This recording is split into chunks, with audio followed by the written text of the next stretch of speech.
Welcome to Real Judaism with Rabbi Klapper. Unfiltered wisdom for Jewish life. Here we go. We're on the bottom of Daf Kuf Sameh. We were talking about finding a Kodesh Baruch Hu, having the right kalim to find the Kodesh Baruch Hu. And now we're going to take that to Shabbos now. But yesh kan nekuda chashuva shetzarich la'amod alea. We have a very important point over here that we have to discuss. Laman ha'emes ha'Shabbos kula mitzchila v'ad soifa hi begeder ha'spaklaria me'ira. The truth of the matter is we were trying to set up Shabbos at the beginning of Shabbos. It's more intellectual. It's more understanding on an intellectual level that HaKadosh Baruch Hu is the Boirei and He runs everything and that He obviously exists and He's here with us. And then the next level is we don't even need the intellectual proofs anymore. Rather, it's so clear. That was the two steps. But it says, Pinkus over here, is that the truth is that Shabbos itself is a complete clarity. Atbaklaria Meira means that it is a completely clear looking glass that you can see very, very clearly through, that we can see Hashem. Remez ledavar mashim kol yomim ksiv vahi erev vahi voiker. A hint to this in the Torah is that on all the other days of creation, it says vahi erev vahi voiker. There was evening and there was morning. V'ilu b'Shabbos lo ksiv ba erev klal. It doesn't say erev at all by Shabbos.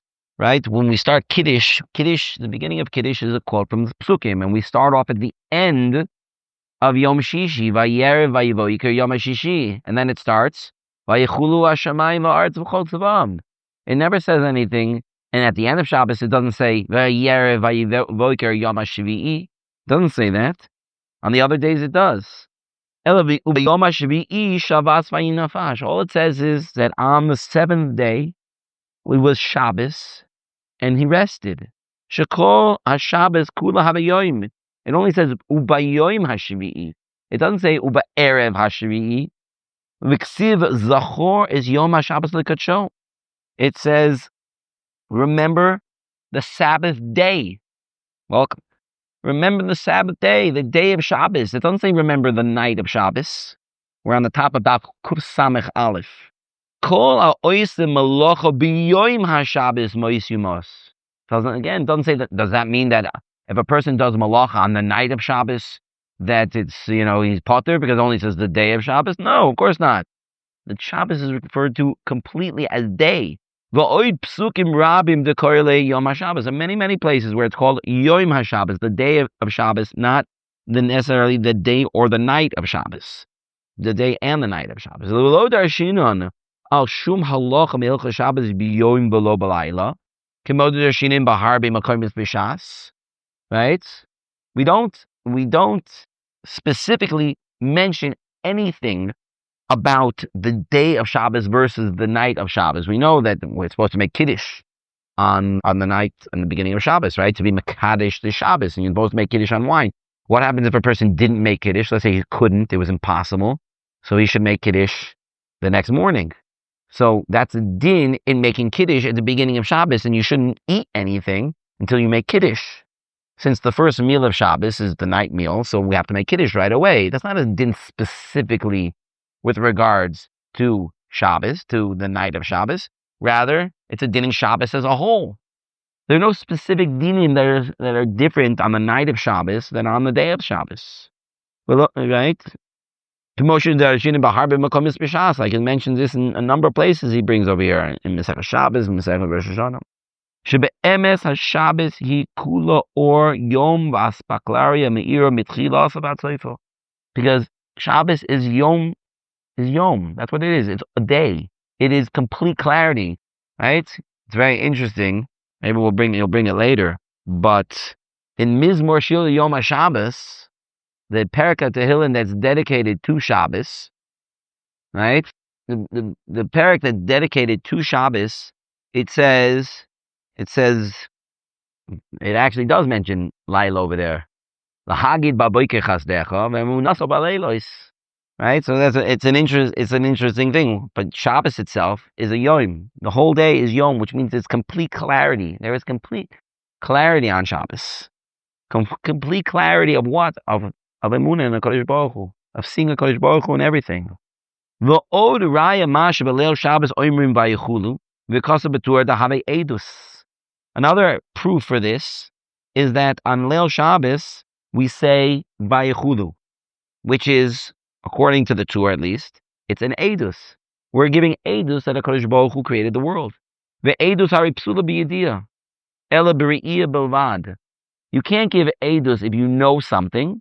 You can only give edus if you saw something. A classic example of this is you see two guys go into a room, and the room has no other door, no other window. There's no way in and out of this room except through this person, except through this door. And you hear one of them say to the other, "I'm going to kill you." You see him walk into the room with a knife in his hand. You hear the screams, and you walk in and you see the other guy's dead. And the guy's holding the knife with a big smile on his face. And the knife is ripping, and the guy's dead. Right? So there might be yediyah over there, but there's no re'iyah. Even, make it even a little bit more extreme, even if you see half of the picture, meaning you can see the person, and he's doing a stabbing action, you just can't see who he's doing the stabbing action to. And then you go behind the curtain and you see that there's a guy dead there. You can actually see him doing it, but you don't see the actual act itself. That's a yediyah. It's not a re'iyah. So we might know things, but we don't see them. You can't have a din Torah on something you can't see. You can't give edus on something that you can't see. So if we're giving edus that HaKadosh Baruch Hu created the world, we have to see it. We can't know it. We have to see it. El be'emes habehira shel Shabbos matchila mitchila batzoif hi begeder re'iyah. That is what it is. We can see it. And this is what we mentioned the last few weeks. It's not just that you know intellectually that there's a motor in the car, or that there are those pictures of those hidden keys in that picture that you're looking at. You can see it. I see that it's there. I don't have to be convinced that it's there. You don't have to show me logical proofs that it's there. I can see that it's there. What are these two ideas, two parts of Shabbos? The Friday night, which we said was the more intellectual side of understanding from an intellectual place that Hashem created the world, and then a deeper clarity during the day. Shavadei Shabbos hikula or. It's not just, we can't say that there is such a difference between them, because the entire Shabbos is complete light, complete clarity. Like the Gemara in Maseches Soita says, so what's the difference between ner, mitzvah, v'Torah, or? Why is a mitzvah referred to as a ner and Torah is referred to as or? The Gemara there describes that if a person is walking in a very dark place and he has a candle, or he has a torch, or he has some kind of light with him, so he can illuminate the area above him and maybe directly in front of him, but he can't see everything around him. Somebody can sneak up on him from behind or from the sides. He can't see everything. Driving around dark in the dark place, you might have very strong headlights, but you can only see what's directly in front of you. You can't see the bigger picture, but when it's daytime, you can see everything. That's the or. When there's or, it's not just I can see what's in front of me. I can see everything around me. That's what we're saying. Shabbos is complete or. When we're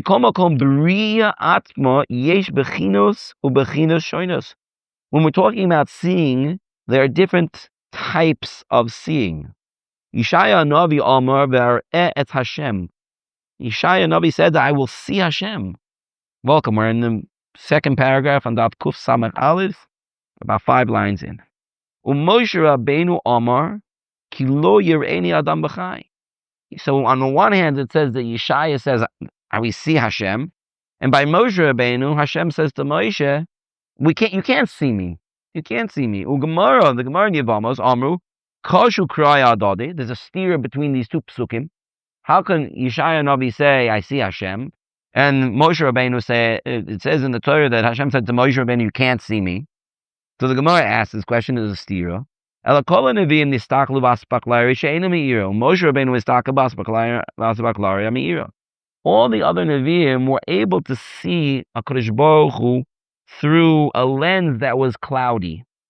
They were unable to see clearly a vision of Hashem, even though just now this Shavuot, the Haftarah of Shavuos morning, for those of us who are awake for that time, right?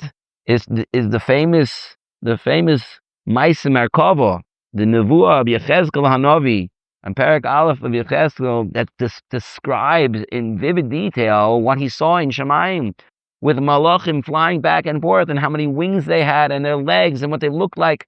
That's an amazing thing, but it's still not complete clarity. Obviously, we don't know what real nevuah is. We can't, we have what the Psukim say. Even the Gemara in Seches Chagiga, which talks about Ma'aseh Merkava, this nevuah of Yechezkel Hanavi, says you can't even really teach this to very many people. Only people on the level are allowed to learn it, even because it's so deep. First of all, it's probably a waste of time. That's number one. But besides being a waste of time, people can make drastic mistakes with it. As we saw, the Gemara there also brings that 4 people went up to the Rakia, and they saw things they didn't understand, and it caused massive problems. One of them was Elisha ben Abuya, Acher, who ended up becoming a kofer because of that. So that's why you have to be very careful when it comes to these things. But the Nevi'im, all the Nevi'im except for Moshe Rabbeinu, did not have a level of clarity, complete clarity. So they were able to see something. They're able to see something. There are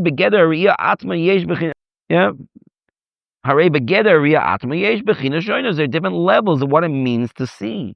Moshe Rabbeinu, it says by Moshe Rabbeinu, Moshe, you can't see me. You know why? Because Moshe Rabbeinu's level of sight, of seeing Hashem, was so high, they said, if you would see me, you would die. On a level that you're at, if you would see me, you would die, because the clarity would be so, not just blinding, but it would take your neshama out of your body. There would be no way that you'd be able to actually see me. When you're on a lower level of Re'iyah, so then you could say, yeah, I saw. You saw based on your level. So that's possible to see. The same thing on Shabbos. For sure, Shabbos is a light that a person, any individual, can see and can give edus. There's still levels. Even in the beginning of the Shabbos, we can say, Vayichulu Hashamayim, we can give edus that HaKadosh Baruch Hu created the world, and that edus has to only can come derech re'iyah. It only can come from sight. So we can do that at the very beginning of Shabbos already. But still, there's a higher level. There are levels that a person can move up. Even though both of them are types of sight. The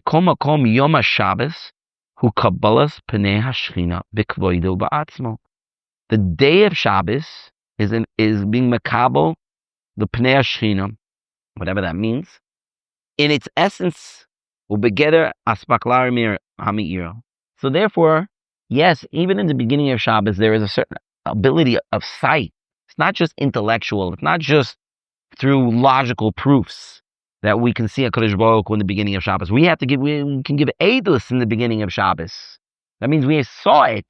Not just that we know that it's proved because of all the things that we see in the world. We actually see. You can see HaKadosh Baruch Hu. But it's not on the same level that a person can build up to later on. I'm confused. Beginning of the paragraph, you were simply saying that there's no mention of Erev, night. Right. It seems to be saying that, I thought they were saying that really the Erev and Yom, everything is all at the same level. Right. Now he's saying differently. He's saying that the Yom is a spaklar of Ira, and the Erev is... Yeah. So this goes back to the very beginning of the parak. This has been a long parak. We've been involved in this parak for a long time. But we already said from the very beginning of the parak that there were different levels. What he's doing now is he's saying is that the levels, maybe up until this point, it wasn't clear enough, no pun intended. Yeah, it wasn't clear enough what he meant by the different levels. Because a person might have thought that the beginning of Shabbos, the nighttime of Shabbos, is on a level where it's night, where you don't have clear clarity of sight on something. And only in the day do you have that level. You may have thought that by reading through the entire parak. up until this point.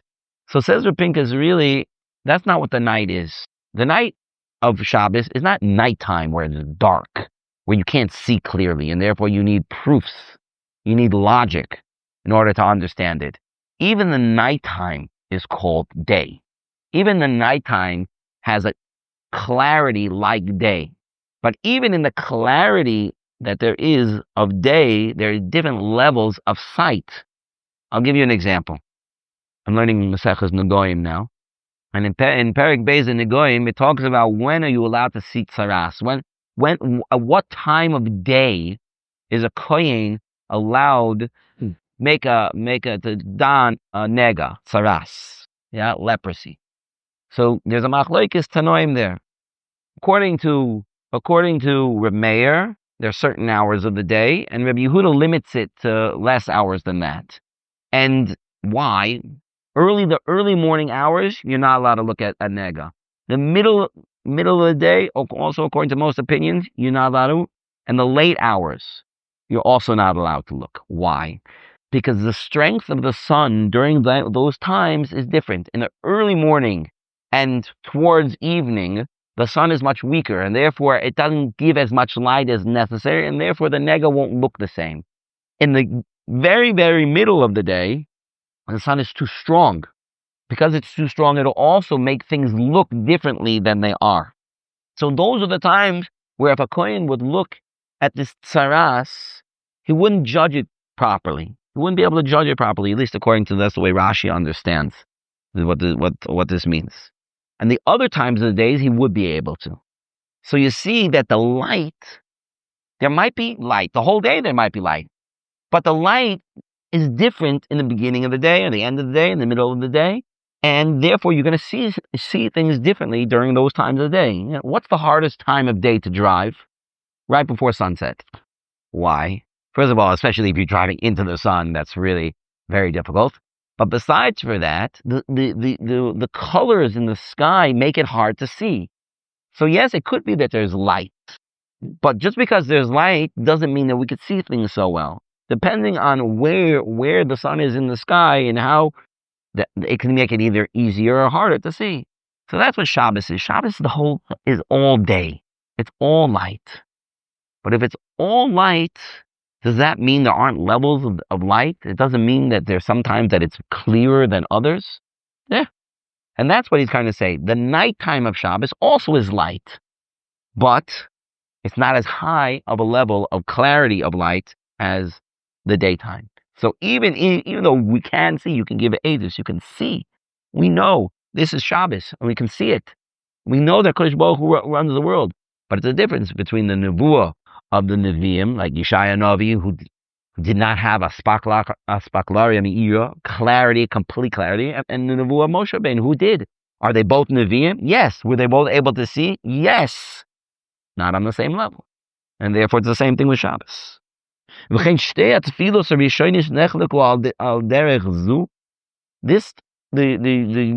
two tefillos of Shabbos are, meaning the first two Shemona Esrei, the one by Mariv and the one by Shachris, are also split in this way. The first one is Atah Kiddashta at night by Mariv, and Yismach Moshe by Shachris. Buva Bisvarim Perusham Sheshalosh Tefillos Shabbos Hema Keseder nesuin. There's brought down by the Svarim, I think the Abu Draham brings this, that, I think maybe we mentioned this also in the past, I think, that the first part is nesuin, that's kiddushin, Atah Kiddashta. That's mitchilas a kiddushin, Atah Kiddashta, va'achar kach simcha, Yismach Moshe, va'tachlis hi yichud Atah Echad. The Abu Draham brings this down. So you see that the tefillos represent the stages of a marriage. The first one is kiddushin. That's the Atah Kiddashta. That's the night of Shabbos. The next day, the next morning, is the simcha. And the third, by mincha, is Atah Echad, the yichud. Hinei kiddushin. I think it's Abu Draham. He doesn't quote it over here, but I think it's Abu Draham who says this. I actually think that it's brought in the Dishon B'Shabur, I think brings it as well. I don't remember 100% where. I don't remember where it was brought, but I remember seeing it there. V'inei kiddushin, the first stage, HaKiddushin ha'erusin. That's the engagement. Now, kiddushin has a halachic level of marriage. Right? If a man has kiddushin with a woman, she is considered to be an Ashes Ish. It is a very, very chamor stage. Because at this point, where you only have kiddushin, the whole world is usher to her. And the truth is that her husband is also usher to her at that point. Not on the same level as Ashes Ish, like everybody else is, but still to a certain degree usher. Hein shas krisus abris bein shneim. So the kiddushin, when a man puts a ring on his new wife's finger and he says, "Areya mikudeshes li," that is, we're creating a bond between these two people. Aval adayin pnei akala mechusim, but her face is still covered by the veil. Ve'ein kan adayin simcha v'chibas chupa. You don't have that love, you don't have that simcha that comes from the completion of the marriage. V'cheinu b'leil Shabbos. That's the same thing on Shabbos. Shal yedei biru chidush ha'olam kol ha'olam kanui lo yizbarach. Through the clarity that a person has, that HaKadosh Baruch Hu created the world from nothing. Kol ha'olam kanui lo yizbarach, and everything belongs to Hashem. B'koris im Yisrael bris aba al kach. And we know that we spent the whole parak talking about the bris ava, that HaKadosh Baruch Hu uses this creation of the world, the Kiddush Olam, to create that bond with HaKadosh, with Klal Yisrael, that HaKadosh Baruch Hu gave it as a gift to Klal Yisrael to show that amazing connection of love with Klal Yisrael. And that's represented by this marriage. But still, Adayin, the Kala's face is still covered. We haven't reached the higher levels yet. The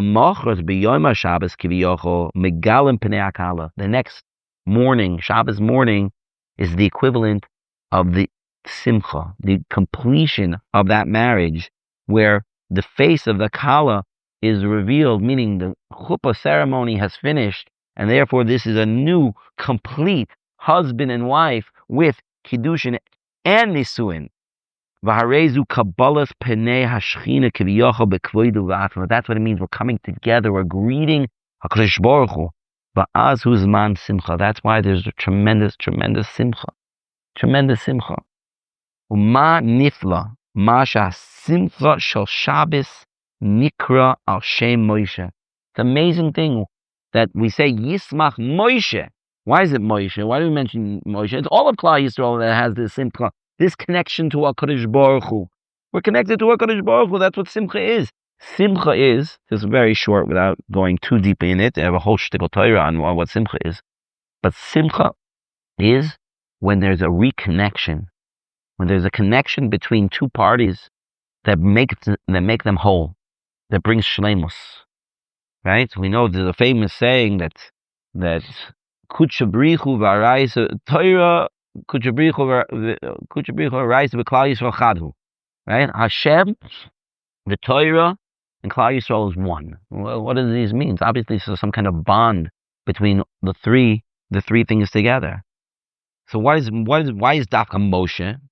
The Kol Shabbos Kula Nikras Chelko Shel Moshe. It's called the Chelik of Moshe of Amr Chazal. Shemoshe Chidish Shabbos Me'atzmo. Moshe himself was Mechadish Shabbos in Mitzrayim. In Mitzrayim, he was Mechadish Shabbos. Now, obviously, Shabbos was from the times of creation. We knew that. But Shabbos being a day of no work, Shabbos being a day of stopping to work for people, Moshe Rabbeinu established it in Mitzrayim. Shebikesh miparo l'teit liYisrael yoim hashavi l'menucha. He said when he was still less than 20 years old at some pashtus. He said, Paro, I think the workers would work better if you gave them a day off. Give them the 7th day of the week off. It's amazing, by the way, when you see an amazing thing over here. Already, the fact that there's a week. Where does the history of a week come from? Right? We know that a day is very clear, right? There's daytime and nighttime, so it's very easy to count the day. And a month, historically, more or less since the beginning of time, has gone based on the moon. Right? The moon waxes and wanes every time there's a new moon or there's a full moon, right? Even if you look in the Far Eastern cultures, they also have their calendars and goes based on the moon. It's been that way since time immemorial. What about a week? Where did a week come from? There's nothing astrological about a week. It comes from creation. And you see already that even in Mitzrayim, they knew what a week was. And he says, let the seventh day, the last day of the week, let that be a rest day. They'll work better, right? Good idea, Moshe. Wow, I'm glad that we have a smart guy like you on our team. Because the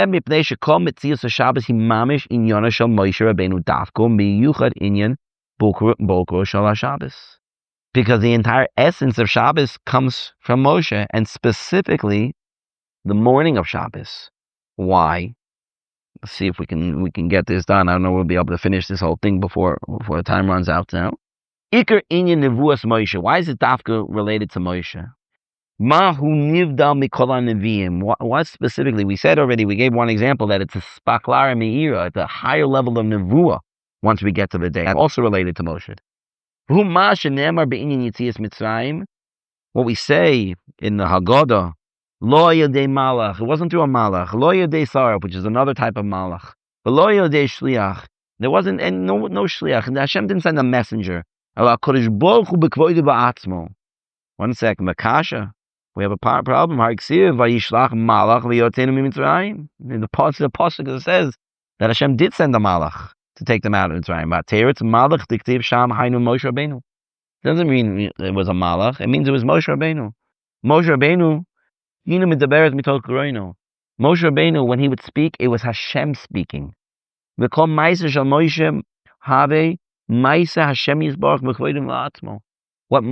Rabbeinu did was only from Hashem. It was kol kulo, the words of Hashem. All Moshe Rabbeinu was like a megaphone. He was like a microphone. That's all he was. The words that were coming out were Hashem's words. They were not his own words. He didn't take what Hashem told him and you put it into his own words and say it over. The words were Hashem's words. All he was the microphone. That's what he was. Because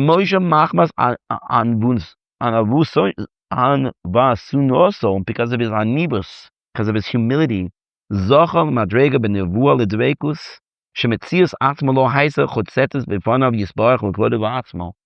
Rabbeinu was on a level, and this is really an incredible idea. Moshe Rabbeinu was on a level where he didn't exist. He was so davok to HaKadosh Baruch Hu. He was so close to HaKadosh Baruch Hu, it's like he didn't exist at all. And if he didn't exist at all, so then all there is the Rebbeinu Shalom. So therefore all I am is just a part of him. That's what I am. V'zehu mechus nevuas Moshe. That's what it means. That's the etem. What it means. The nevuah Moshe Rabbeinu. Shederech Moshe nitan dvar Hashem lYisrael. That through Moshe Hashem gave the Klal Yisrael be'echush shel b'kvodu v'atmo. He used Moshe Rabbeinu to give over Hashem's words completely as if it was Hashem the one speaking. That's why the Torah was given through Moshe. Because that is the essence of the Torah. The Ratzon of Hashem. That is what Hashem wants to give over. Listen to me. You're listening to Moshe. It's like you're listening to me. You know why? Because Moshe Rabbeinu it's like he's not there. All he is that channel. That's what he is. He's the pipeline. The pipeline is not the source. It's just the conduit that it gets through. Because that's all Moshe Rabbeinu was, that's why he was the perfect shliach to be the words of Hashem. Together, hu v'dibur echad, v'hu retzon echad, koloshen chazav oraisa the kutshabrichu. It's an amazing thing. That's what Moshe Rabbeinu was. The words of Hashem completely. It was as if Hashem was speaking. So let's finish up this paragraph now. And then we'll understand a little bit better why Moshe Rabbeinu is more shaykhos to the second part, and we'll finish up for tonight. The nevuah of Moshe Nikras aspaklaria ha'meira. The nevuah of Moshe Rabbeinu, like we said, is complete clarity. Complete clarity.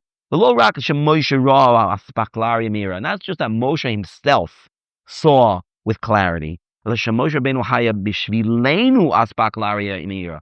For all of Klal Yisrael, when he gave over the Torah, it's like we got the Torah directly from Hashem, as if there was nothing in between Klal Yisrael and the HaKadosh Baruch Hu.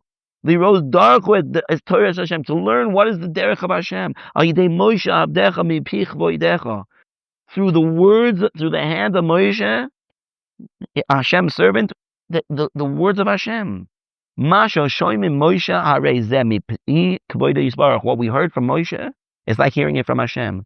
So when coming to that higher level in the morning of Shabbos, he mamish inyan nevuah Moshe. That's why the nevuah of Moshe, because now there's complete clarity, as if it's coming straight from Hashem, and therefore we can say Yismach Moshe. We have this simcha, this connection to Hashem through Moshe, because Moshe is the direct conduit. That is as if there was nobody else, as if we're connecting directly to Hashem.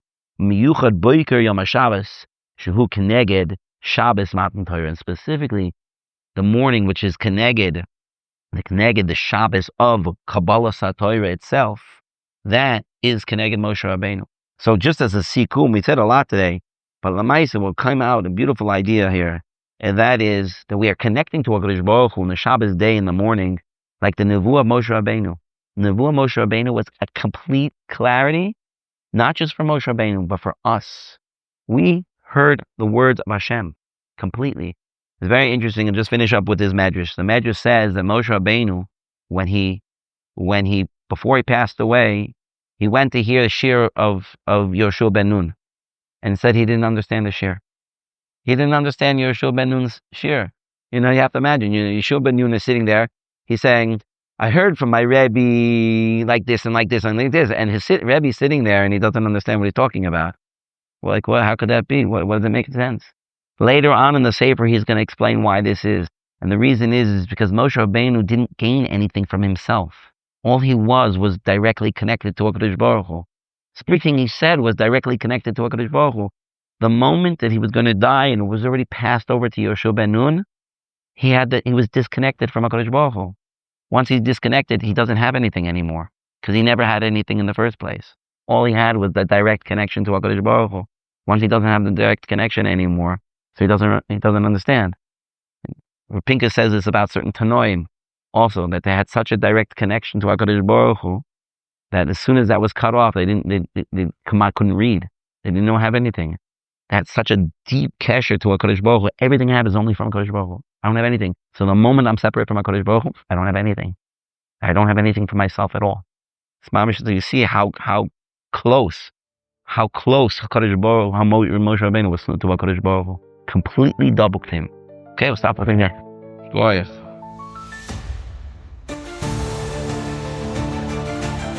Thank you for joining Real Judaism, where we explore Torah's wisdom for real life.